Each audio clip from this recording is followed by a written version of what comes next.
Аз съм Ина Миленова Пенева от Основно училище Иван Вазов, град Горна Оряховица, от 6 А клас. А това е моят съученик. Аз съм Матей Милена Димитров от град Горна Оряховица, Основно училище Иван Вазов, 6 А клас.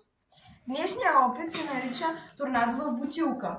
За този опит материалите, които ще са ни нужни, са две пластмасови бутилки, боя по желание, лепяща лента и вода.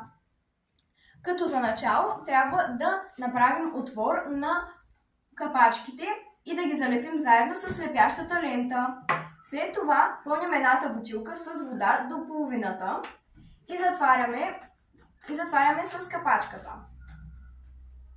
След това взимаме втората бутилка, която трябва да е празна, и я слагаме от горната страна на капачките. Обръщаме наобратно и извършваме въртеливо движение.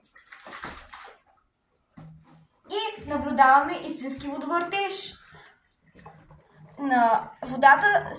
Водата се образува в центъра си колона от въздух. Вижте, наблюдаваме истинско торнадо. О, не! Матей също го отнесе торнадото.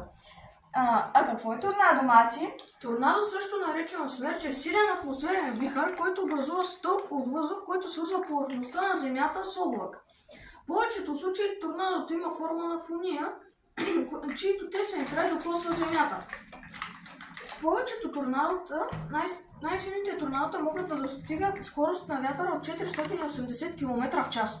А къде има най-много торнадота? В Америка.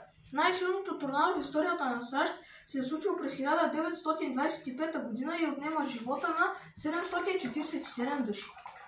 Нашето торнадо е само вода и не е опасно. Водата се стича надолу поради гравитационната сила и се върти заради центростремителната сила.